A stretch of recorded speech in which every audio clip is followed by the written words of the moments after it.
While Donald Trump was speaking in front of the UN, he brought up some of our conflict with Iran. Here's what he had to say. Iran's leaders sow chaos, death, and destruction. They do not respect their neighbors or borders or the sovereign rights of nations.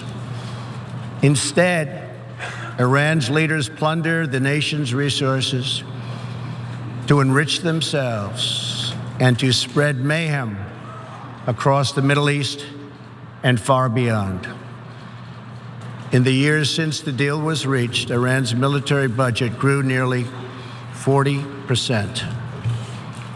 The dictatorship used the funds to build nuclear-capable missiles, increase internal repression, finance terrorism, and fund havoc and slaughter in Syria and Yemen. We cannot allow the world's leading sponsor of terrorism to possess the planet's most dangerous weapons. We cannot allow a regime that chants death to America and that threatens Israel with annihilation to possess the means to deliver a nuclear warhead to any city on earth. Just can't do it. We ask all nations to isolate Iran's regime as long as its aggression continues. It seemed like a pain child reading a book report. Like, Yeah. I gotta read this thing. There's so many words. The best things about all those clips are the Office style reaction shots they do of the rest from the other countries. You know, they go to Iranian Jim sitting over there like. It would be great if they made eye contact with the camera. Right, yeah. Right? Yeah. No, but I want to address some of the things he said, because with the exception of his comments regarding Israel, if you take Iran out of it and replace it with America or United States, it would certainly apply to some of our actions. So he mentions that Iran sows chaos, death, destruction.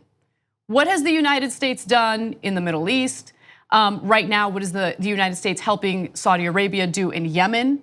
He also mentions that Iran has plundered the nation's resources.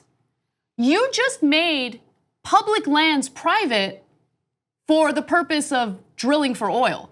Like, are you really, you're gonna accuse, maybe they do that, but you can't be like this self-righteous authority on plundering the nation's resources when you do that, you advocate for that, and you don't believe in climate change, okay. And then he also mentions Iran, can you believe this? Iran increased their military budget. Can you believe that? By 40%, he said that. You just increased the military's budget in your budget proposal. And bragged about it. Yeah, we're the good guys though. Like that's the we're the good guys, they're the bad guys. Yeah. So it's like, okay. It's all different. Yeah. So first of all, it's not true that they increased it by 40%. Of course not. Nothing he says is ever true. But they did increase their defense spending, but so did we. Our defense spending is leagues higher than theirs. We spend way more than Iran does. Iran could, it's the whole speech, Anna's 100% right, was a classic case of projection. Like, can you believe anybody would create chaos in the Middle East? That's all we do. Invaded Iraq and created ISIS, and there were hundreds of thousands of civilians died. And mayhem. I mean, look, again, the Iranian government does a lot of terrible things, and they do fund Hezbollah and Hamas to some degree. They are allies of Assad. So it's not, nobody thinks like, oh no, the Ayatollahs have everybody's best intention in mind, and no, they would never plunder their natural resources or be corrupt. I'm sure that they're good religious folks who help the poor and the needy. No, nobody thinks that. But the nerve of Donald Trump to give that speech, given what he has done and what our country has done, and again, this is not to his base. He's not at a rally in the middle of Missouri. He's talking to the United Nations, and everyone in that room knows what we do. And him especially talking about, can you believe they increased their defense spending?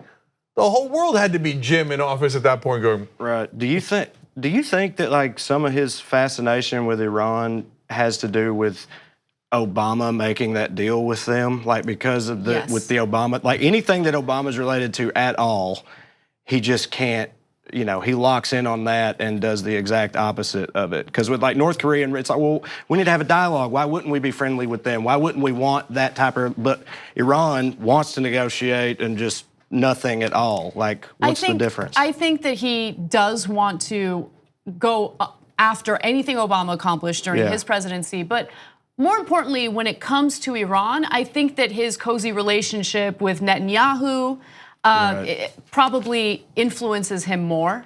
Yeah. But that's just my thought on it. No. I think I have a pretty decent sense of what's happening in this instance. So it reminds me a lot of how Cheney tricked Bush. You find a soft spot, and so and it's for Cheney. He kept talking to Bush about how your dad couldn't get Saddam, right? But you will be. Are you strong enough to be able to do what your dad couldn't do? Because Bush had a deep insecurity that he couldn't live up to his dad. So and when they finally got Saddam, they claimed that they got his pistol. I don't know if it's true or untrue, but they gave it to Bush, and he would show it to like a little kid. He'd show it to everybody who came to the Oval Office. Look, I got Saddam's pistol. And sometimes he'd even talk about how his dad couldn't do it. So that's how. But that's not why. That was just a way to trick the president into doing it. But the people who wanted to go to war, because they're neocons, they wanted to go for what they view to be geopolitical strategy, and they think, oh, we're gonna have boots on the ground in the Middle East. And especially if peak oil was coming, there's a lot of different factors. The oil companies profited greatly, defense contractors profited greatly. Yes, Israel would like us to do their bidding for them in the Middle East and attack all of their enemies. That was some factor involved in it. And now the same exact neocons, it's literally John Bolton, same guy, right? So the reason we are so aggressive against Iran and we ripped up that deal is because the neoconservatives want to go to war with Iran under any and all circumstances. But how do they get Trump to believe it? They go, Obama did the deal. Right. Well, aren't you better than Obama? Right. Well, shouldn't you do the opposite as Obama? And then Trump, being even dumber than Bush, is like, oh, yeah. Oh, no, this is a terrible deal. I make the best deals. Obama makes the worst deals. Let's show him what a good deal. Wait, what's your deal with Iran? Well, you were supposed to rip it up and come up with a better one. And you were supposed to stop their program. He's talking about how they have a nuclear program now. By the way, lie. They don't. Not true. They don't have one. He talks about how they're developing intercontinental ballistic missiles. Not true. They don't have them, okay? Yep. And so, but okay, let's assume that you're right, Donald Trump, that they are developing nukes. Well, what's your plan to stop them?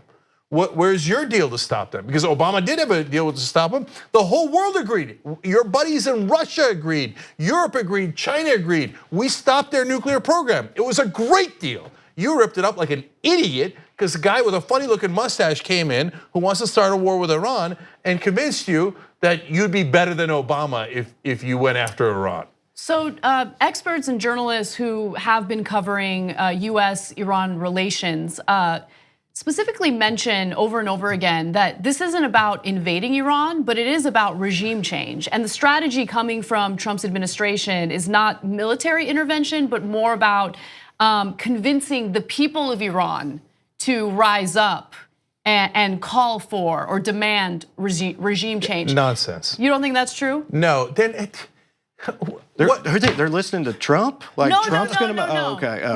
No. They're doing propaganda, and The journalists are? No, look. No, the journalists are saying that the Trump administration is basically sowing chaos within Iran to convince the Iranian people. No, I to know. call for- No. I'm not saying what the journalists are saying is nonsense. I'm saying that plan is nonsense. Okay, Right. okay. The plan, to Trae's point, the plan is like, hey guys, you guys, everybody in Iran agree with Trump, right? Let's rise Right. up against the mullahs. Yeah. You're gonna get 0 people. You're gonna get negative 17 people in Iran to agree to that, right? So the people in Iran are fed up with their government because it's dictatorial and corrupt and all those things. And from time to time, they get really angry about an election, etc. But it hasn't worked. It hasn't worked. It doesn't tip over and then all of a sudden magically get the mullahs out, etc. No, when that doesn't work, they're gonna go to war. And think about even if it did work, that's kind of what happened in Syria. How's that working out for us? So what happened? ISIS came in, absolute chaos in the Middle East. And you want to do that in Iran? So no, these neoconservatives are not only immoral and evil people, they're also some of the dumbest people on the planet. So it's just with them and trying to convince Bush and Trump, it's dumb and dumber. 2 easy ways to follow the Young Turks. One is hit the subscribe button down below. Then you're a TYT subscriber. And second is ring the bell. And when you do that on YouTube, you're notified of our videos.